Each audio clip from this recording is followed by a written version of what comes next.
ہوا، پانی اور روشنی ایک ایسی چیز ہے جن کے بغیر زندگی ناممکن ہے۔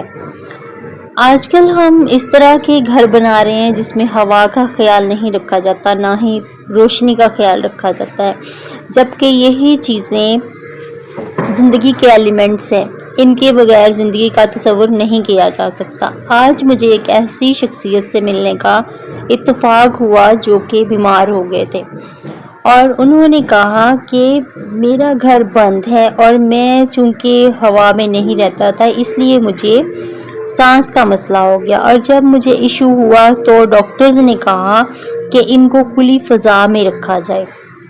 ڈاکٹر نے یہ تجویز کیا کہ گویا ان کو آکسیجن لگی ہوئی ہے لیکن پھر بھی آپ ان کو ایسی فضا میں لے کر جائیں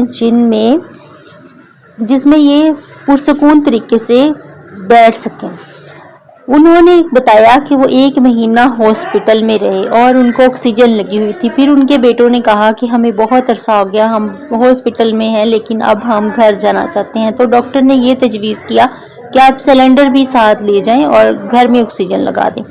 جب گھر میں آکسیجن لگائی تب بھی جب آکسیجن اتاری جاتی تو پھر آکسیجن کم ہو جاتی اور ان کا سروائیو کرنا مشکل ہو جاتا۔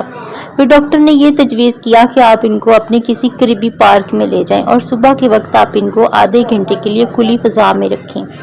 پھر ان کے بیٹوں نے ان کو لے کے جانا شروع کیا تو انہوں نے کہا کہ 1 ہفتے کے اندر میری آکسیجن اتر گئی اور پھر میں اپنے پاؤں پر چلنے لگا اور اب میں ریگولرلی پارک میں جاتا ہوں۔ تو پرانے وقتوں میں یہی تھا کہ زیادہ آکسیجن ملتی تھی لوگوں کو، پر فضا ماحول ہوتا تھا، گھروں کا کھلے ماحول میں رہتے تھے لوگ، اس لیے ان کو بیماریاں بھی کم ہوتی تھیں۔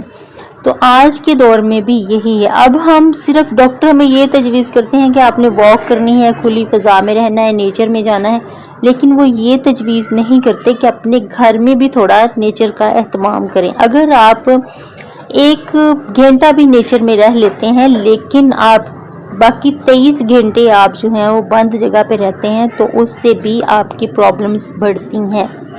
اس ایشو پہ آج کل کوئی بھی بات نہیں کرنا چاہتا کیونکہ ہم صرف آسائشوں کے عادی ہو گئے۔ ہم یہ چاہتے ہیں کہ ہمارے گھر میں بارش نہ آئے، آندھی نہ آئے، مٹی نہ آئے، ہم صاف ستھرے بہت ہیں، ہمیں صفائی پسند ہے اور ہمیں جو ہے وہ بارش میں چارپائیاں اٹھانی نہ پڑیں، کوئی سامان باہر سے نہ اٹھانا پڑے، اور ہم صرف جہاں پہ بیٹھے ہیں وہاں پر ہی بیٹھے رہیں۔ حالانکہ اس طرح کے گھروں میں بارش کو انجوائے نہیں کیا جا سکتا۔ جب باہر بارش ہوتی ہے تو اندر حبس بڑھ جاتا ہے، اور جہاں پر 1 گھنٹہ پنکھا چلانے کی ضرورت ہوتی ہے وہاں پر 24 گھنٹے پنکھا چلتا ہے۔ اس لیے تھوڑا سا انتظام ہوا، پانی اور روشنی کا اپنے گھر میں ضرور رکھیں۔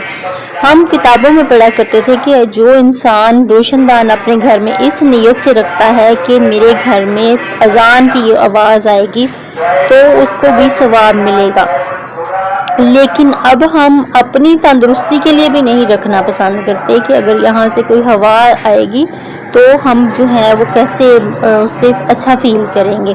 اب ہم صرف یہ دیکھتے ہیں کہ اذان تو ہمیں ٹی وی پہ اور موبائل پہ بھی سن جائے گی، یہ نہیں دیکھتے کہ ہماری نیچرل چیزیں جو ہیں وہ ہم سے دور ہو رہی ہیں۔ اس لیے اس چیز پر بھی سوچنا ضروری ہے۔ Thank you so much.